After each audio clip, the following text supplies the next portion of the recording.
Well, hello there, amazing private practice owner. My name is Gerda, and you are listening to the Private Practice Success Podcast. And this is episode number 38. The title of today's episode is How to Spot and Plug Leaks in Your Practice's Cash Flow. Let's be honest right now. Currently, cash flow is a significant issue for the majority of practice owners. In fact, it is a significant issue for the majority of business owners, irrespective of what industry or sector you are operating in. It just is what it is. As an Australian community and market, we are finding ourselves in a time of economic contraction. Yes, interest rates have just started to go down, but the impact of many months of increased interest rates has filtered through and has had significant impacts on our clients as well as on us. We are also humans. We also have mortgages. We also have bills. So everyone is feeling this period of economic contraction where people are thinking twice about each and every dollar that they are spending. Yes, people are still spending and people will spend on things that they value, but there is more considered spending and we are all feeling it.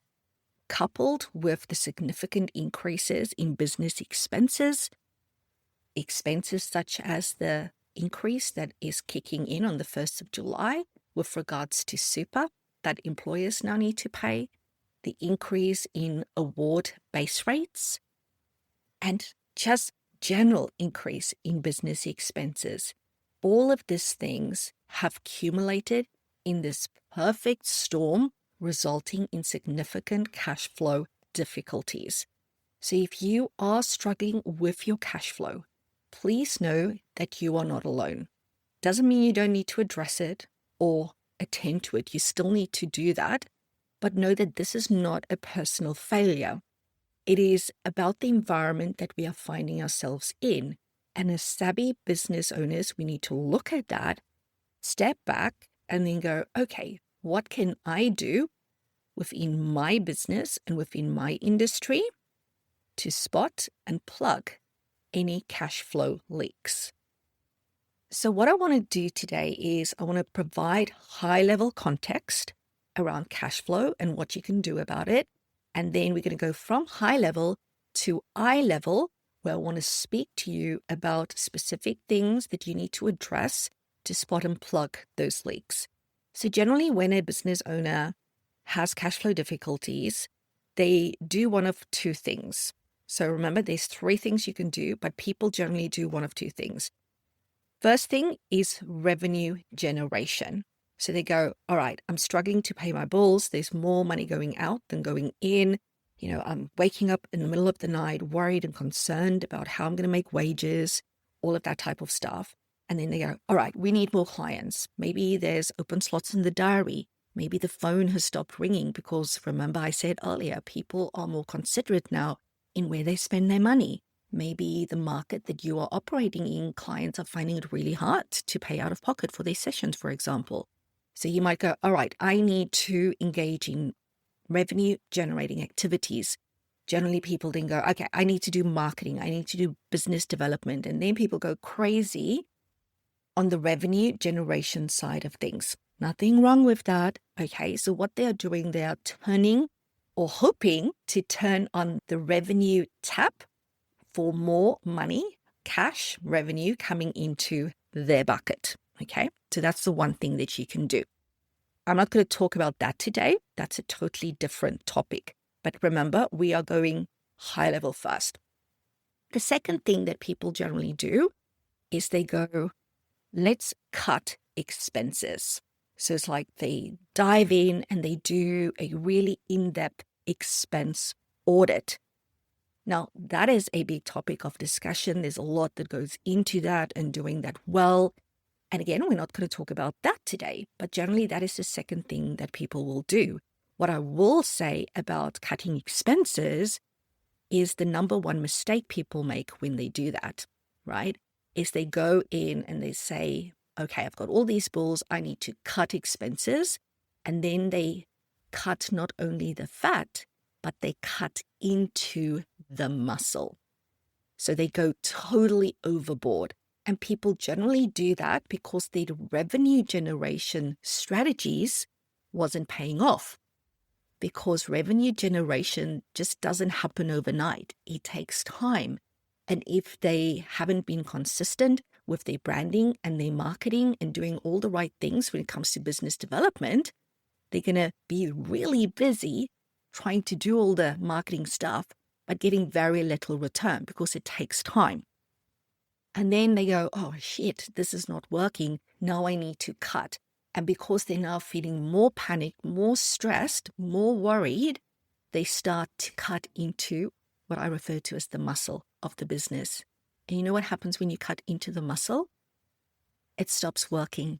You can't walk if your muscles aren't working. Your leg will give way underneath you. So it's really important to avoid that mistake. And I know it's hard because you're going, I'm just going to strip everything as bare as possible. But if you cut expenses that is required to operate your business well, you're going to just be shooting yourself in the foot. So it's not only about looking at what is a service that I no longer need. It's also about going, this service, is it actually giving me a return on investment? Because if you spend $50 on something as an expense, but you are making $150 back on it, then that's an expense you should keep. But people don't go through that cognitive exercise. Like I said, there's a way of doing an expense audit and doing it right versus just going, I can do without that for the next 3 months. In 3 months' time, you're in a worse off position. So please do not make that mistake. Which is why when you have cash flow difficulties, you need to do all three things. You need to do the business revenue generation activities that I spoke about earlier. Yes, you need to do the expense audit, but appropriately. And then you need to do this middle piece. And we're going to be talking about the middle piece today. So when you think about it, it's a key chain of 3 activities that you need to engage in. And it's only by doing all 3 to the appropriate level, an appropriate extent, not going totally crazy, just doing what is required, but doing all 3 that will help you address cash flow difficulties. And again, this is where people often go wrong in business. They go, but I'm doing all these revenue generation strategies. Why ain't it working? Well, it's because that's only part of the puzzle, all right? You need all of the puzzle pieces to get to the result at the end of the day. So today I'm going to talk about what I see to be the middle piece. So I look at revenue generation as the first piece. I look at plugging the cash flow holes as the second piece. And then the third part really to me is the expense audit. And I would generally do it in that sequence. I'm always focused on revenue generation, marketing, branding. That stuff is always happening. Second, I would do the plugging of the cash flow leaks. And then third, I would do the expense audit. Because I know if I do the expense audit fast, there might be panic in the way that it's done. There might be desperation in the way that it's done. And I also know when you cut into the muscle, you are self-sabotaging your business, and we don't want that. So let's get stuck into how to spot and plug those cash flow leaks within your private practice. Quick side note. If you are a group practice owner, please know that it is my mission to help you go from overwhelmed, overworked, and most probably underpaid to fully empowered and financially thriving. Helping you build a practice you can't stop smiling about is more than just a tagline in my world. It is what I do. So if you know that you want more from your business, if you know that you deserve more from your business, then today is the day I invite you to reach out. In the show notes, you will find a link to a super short triage form. Pop in your details, I will personally go through your responses and will get back to you ASAP to let you know how I can help. And if I can't, I'll point you in the right direction. Don't put your dreams on the back burner any longer. The sooner you start, the sooner I can help you get there. Now back to the episode. Now I know you probably know this already, but just for clarity, what is a cash flow leak? This is when money is leaving your business unnecessarily, or it's money that goes uncollected. A lot of times it's not obvious, and a lot of times it might not be big, but it adds up over time. And if you don't address it, it means that you will be working harder and harder, possibly on revenue generation. You will be cutting more and more as part of your expense audit, but not really seeing the returns on those activities because there's holes in your freaking cash bucket, right? It's like a fruitless exercise. Having the tap of revenue open as wide as possible is like you cannot turn this tap open wider. You've done what you can, but there's holes in the bucket. Does that make sense? So you have to plug the holes. And it's a common misperception, I think, amongst practice owners where they go, but if there was a leak, I would know about it. Surely I would notice. I look at my Xero account every day. I look at my bank account every day. I look at my Xander, my Clinico, my whatever program I use every day. I would notice. Well, I'm sorry to say, you are probably not noticing it because unless you are actively looking for it, you won't see it. There's just too many other things vying for your attention as a business owner. So you need to consciously and actively be looking for these holes in your bucket so that you can spot them and then plug them. For the purpose of today's episode, I'm going to talk to you about what I like to refer to as the 3 usual suspects when it comes to cash flow leaks. Obviously, there is many potential cash flow leaks, but I want to highlight these 3 to you because I obviously work with a lot of group practice owners. I help a lot of group practice owners to identify and plug their cash flow leaks. And these are the 3 that pops up the majority of the time. And I'm going to share all 3 with you, and this is in no particular order.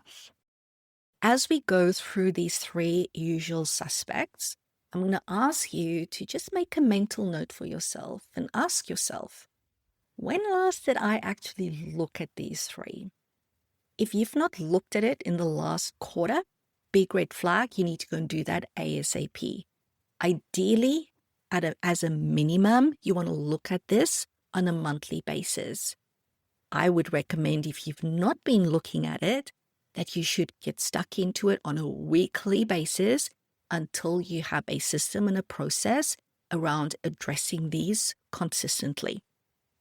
So let's get stuck into the first usual suspect, and that is not charging for no-shows and late cancellations, even though you have a no-show and late cancellation fee. This happens so often.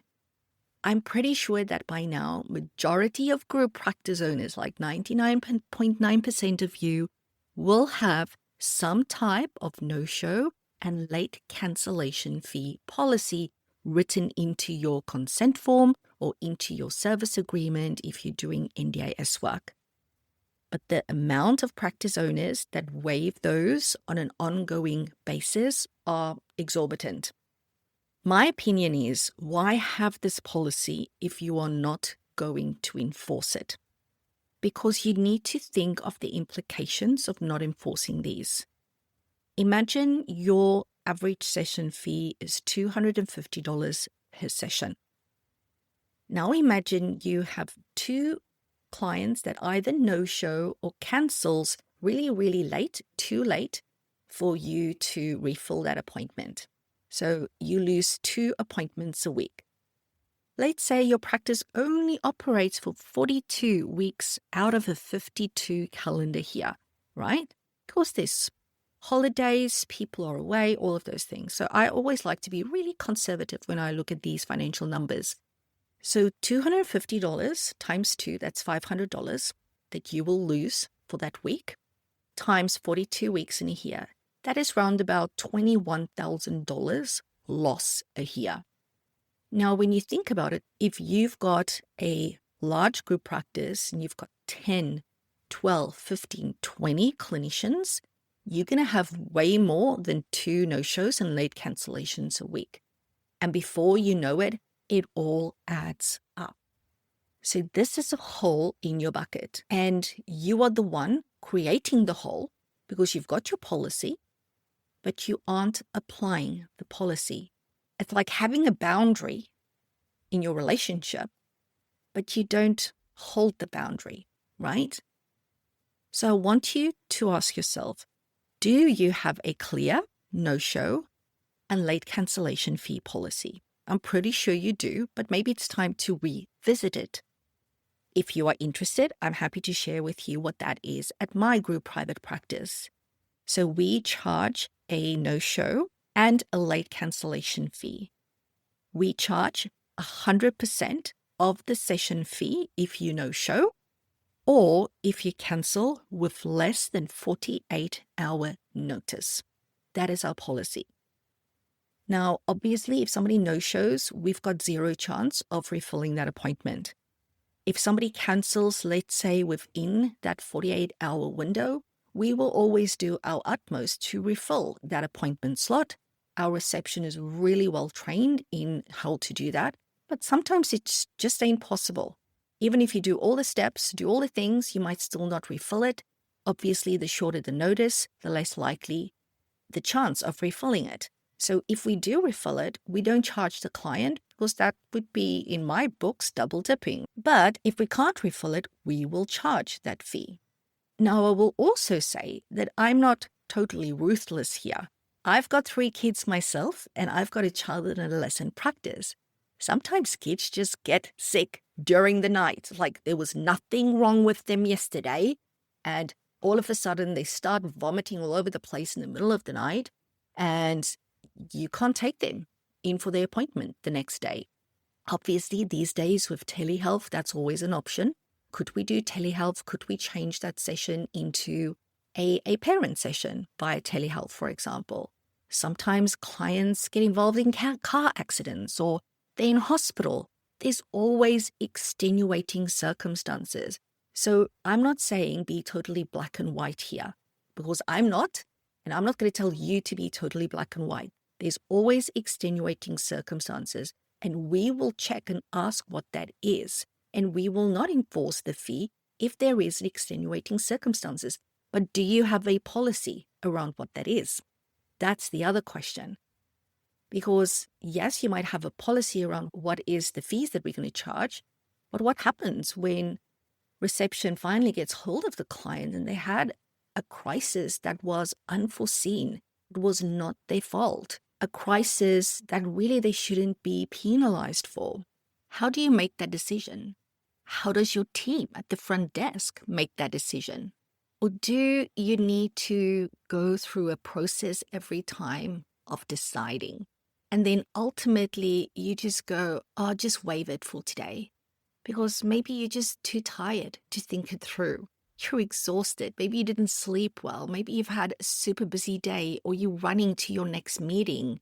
And then you are making emotional decisions. When in fact, what you need is a policy, a flow chart, a decision tree that says, okay, this has happened. All right, what's the next step? If this has happened, what's the next step? So at our practice, we have a decision tree. It's a flow chart that we drew up in Canva. Our front desk team has it, and they just follow it. It really makes making the decision easy. And this means that it doesn't even have to be escalated. Yes, there's ultimately an option where it does get escalated, but 9 out of 10 times it doesn't even have to go to the practice manager because we've got a flow chart to help people make that decision. So it's really important to empower your front desk team with knowing how to enforce the policy. So 1, you need a policy and you need to train your team in how to enforce it. Now, one of the biggest objections practice owners give me when it comes to charging these fees are that, well, clients aren't going to pay it, Gerda, or I'm worried that they're going to ghost me, or they're just not going to come back because they're going to be upset at me for charging it. I always say that clients should never be upset at you for charging a cancellation fee because they should know what the policy is. They need to be reminded all of the time. When we apply a no-show cancellation fee policy, I want to feel good about it. I don't want a client coming to me and saying, well, I didn't know that this exists. So you need to also be really confident and clear about how you've communicated the existence of this policy to the client. The second usual suspect is what I refer to as underbilling. Now, I can go in a lot of different directions with underbilling because I'm very aware that people listening to this podcast will have had different levels of exposure to business coaching, mentoring, and consulting by now. So if you're listening to this and you're going, I would never do that, Gerda, that's amazing. But you need to remember that not everybody has had the same level of exposure. So a very salient example of underbilling would be if the majority of your revenue at your business is based on bulk billing clients. Because let's be clear, the amount of money that you can bill Medicare when you're bulk billing a client ain't enough to run a business in 2025. Please don't get offended when I say this, but you are running a charity or you're running a hobby if that's what you're doing. And I don't think there's anything wrong with that. There's nothing wrong by going, you know what, I don't need the money. Maybe you've got a husband or a wife or a partner that has a really amazing, well-paying job, and you can give back in this way by having a bulk billing practice. That's awesome. If this is what you want to do, start an NGO. Don't do a PTY limited business and bulk bill. It defeats the object. And I don't want you to burn out. So rather get the tax benefits from providing a bulk billing service and own the fact that this is what you are doing. Nothing wrong with that. There's a space in the industry for all types of businesses. There's a space for the hobby allied health professional that maybe only wants to see 4 clients a week. Perfectly fine. There's a space for NGOs and people running charities. And then there's a space for private business. And I own a group private practice, and that is the audience that I'm talking to generally that's listening to me, and that's the people that I work with. So when I refer to underbilling, if you're still bulk billing, I'm talking to you if you've got a PTY limited company. Okay, if you're paying tax on every dollar that you earn, when you are a director of a company and you have a fiscal and a legal responsibility to be running a solvent business, meaning you can pay all your bills and meaning your business is running at a profit. Okay, you've got a responsibility as a director of a company to ensure that happens. And right now, I'm telling you, if you are bulk billing all your clients as a PTY limited, I don't see how you can do that. So that's an example of underbilling. Another example of underbilling might be when you know that the session fee that you are charging is not enough to cover your operating expenses and make even a whiff of profit. So how do you know what you should be charging then? I should probably do a separate podcast episode just on how to set your fees and how to increase your fees. In actual fact, I do have an Excel sheet that I use at my practice and with my own business coaching and mentoring clients to help them determine what should your session fee be in order to pay all your bills and make a profit. And if you want a copy of that, what I might do is pop a link to that Excel sheet into the show notes. So please check out the show notes. It will be in there. You are welcome to download it for free. This is my gift to you so that you can actually have a look at, am I underbilling my clients at my practice right now based on my expenses? I can tell you doing that Excel sheet is not fun. I have only once had somebody reach out to me telling me, Gerda, I'm actually on par and I'm charging exactly what I should. Everybody else always comes back to me and says, that was so sobering, Gerda. That was so eye-opening. This now makes complete sense because now I have a better idea of what it actually costs me to pay the bills and make a whiff of a profit. So please feel free to download that and feel free to let me know where you are at. What is that gap? Because once you see the gap between what you should be charging and what you are currently charging, you can't unsee it. But you know what the great thing is? Then you go, all right, that's the gap. Let's say it's a $50 gap. Now you can make a plan around how am I going to get over this gap? What do I need to do?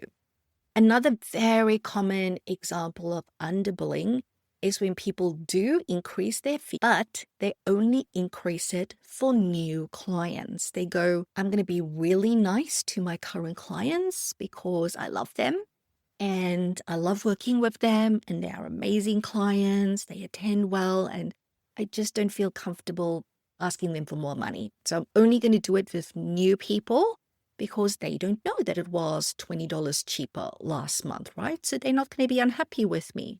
People, that's no way to run a business. That is running a business from an emotional point of view. Okay. And I know we work in allied health. We work in mental health. There's a lot of emotion in the work that we do, but that is within the clinical space. And in order for you to continue working in the clinical space, for you to keep your doors open, and for you to ensure that your clinical team members doing that important work, that they don't burn out, you have to increase your fees when the time comes. And you need to do it across the board.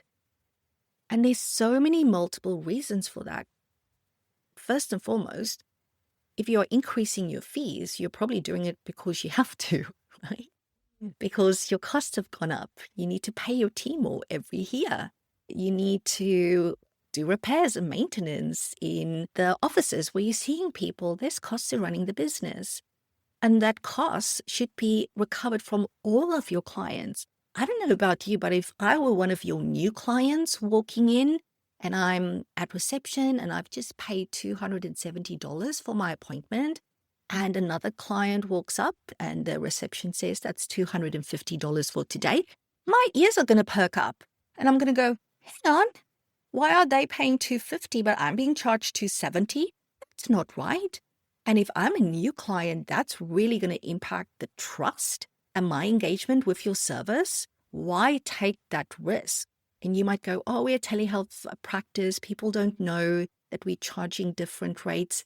But still, it just doesn't sit well with me. I feel it's unfair, and maybe I'm bringing now my emotions into it. But I also ask myself, and especially having an in-person practice, I go, there's a real possibility that that could happen. And if that happens, am I ready, willing, and able to explain to that client why they are paying more than the other clients? And unless I am confident that my receptionist, because that's the poor person that's going to have to respond to that client, unless I've empowered them with an appropriate response, I don't do that. Because I don't want to put my receptionist in that position having to deal with that situation. So again, if you go, no, I've got my reasons, Gerda, that's how I run it, fine. But make sure that you protect the team that might need to deal with those clients. Also be conscious of the potential fallout from new clients becoming really unhappy with that fact. Another example of underbilling is if you have a after hours rate, but your team isn't charging it. And I actually have a story around this one just to give you an idea of how this could happen. And it could happen so easily. So at my practice, we charge after hours fees, and a lot of the clients that I work with as a business coach charge after hours fees as well. And I once spent a one-on-one session with one of my clients, and we track a lot of numbers when they work with me. And I noticed that the average session fee for the whole of practice had decreased. I think it was something like $20 to $30 from the one month to the other. And I said, there's something not right with these numbers. Did you guys actually work this out correctly? Because maybe there was just a mistake in the calculation. So we worked it out. Nope, that is what the average session fee was for the previous month. So I went, okay, now that we know that's the correct data, how do we explain this? Like, how does your session rate just go down all of a sudden? And this was at a practice where the majority of their work is private work, so Medicare work. So sometimes you might have third-party payers that brings your average session fee down. But as a general rule, a business would have the same amount of those type of referrals on a month-to-month basis. And you might even look at, what percentage of the revenue is third-party payers that is maybe at a lower rate. But at this practice, that was not the case. Like 95% of their work were Medicare clients, and people paid a set fee. Anyway, long story short, when we started to delve into the practice diary software, we noted that none of the after-hour rates were being charged for that whole previous month. And what happened was that they had a new receptionist come on board that were doing the afternoon and evening shift. And yes, they were training for this person, but somewhere along the line, something got missed in translation. And when a client would normally book a 10 a.m. appointment, the system then sees, okay, 10 a.m. might cost $230, but then the client booked a 6 p.m., which now had to be $260. The reception just booked the client in at that time, but the system didn't automatically update the service item to after hours. That had to be done manually. So it never happened manually, which meant the client came in, they were just billed based on what would normally be a regular daytime appointment. And over the course of that month, they lost a shit ton of money. So that is an example of underbilling. And the other learning from that is that unless you track your average session fee and lots of other numbers on a month-to-month basis, you won't pick these things up. So it was great we picked it up. We could immediately remedy it, make sure that the necessary training happens with that person, make sure that the onboarding process was improved to make sure that this never happens again. Last but not least is the third usual suspect, and that is uncollected client debts. So this is when you have already provided a service, but the client hasn't paid you. And again, there are people out there in our industry doing things in various different ways. Believe it or not, there's still a lot of people that see clients, invoice them manually, and wait for the client to pay. And this could be Medicare clients, private paying clients. So they don't collect money at the time of the consult. And majority of times why people do that is they don't want to pay Stripe fees. So they would rather get clients to do a direct bank transfer so they can save on the Stripe fees. And I get it. Stripe fees is like annoying, but it's a cost of doing business. I don't know why people get so tangled up into Stripe fees. It's like, are you going to stop putting on the lights in the office? Are you going to stop using the aircon in the office in summer? Are you going to stop paying for the internet because you don't like the fees associated with it? I don't know why people look at Stripe fees differently. It's just a cost of doing business. And this is actually a brilliant example of where people cut into the muscle.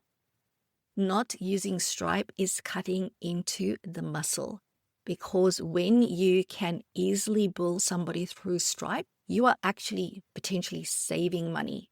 You're saving it in terms of the time spent having to follow up people to pay. Because ask yourself, do people pay immediately? Some probably do, a lot don't. Reception needs to email them, call them, remind them. And then you have this worry about your cash flow, maybe struggling to pay your bills. It's not freaking worth it. But I digress. Let's get back to uncollected client debts. It's where you don't get paid at the time of providing the service. And this often happens with third-party payers. So this example I just used are your clinical client payers, but majority of this is third parties such as WorkCover, Department of Veterans Affairs, EAP companies, Victims Assist, maybe NDIS plan managers, funding through your local primary healthcare network. Those are just the ones that immediately comes to mind. If you're OT working in aged care, there will be home care packages and all of that type of stuff. So you need to be aware of what is your age receivables at any point in time. So when you go into your practice software, you should be able to run an age receivables report, and it will tell you what invoices are still unpaid and has been unpaid for 30 days, 60 days, 90 days, 120 days.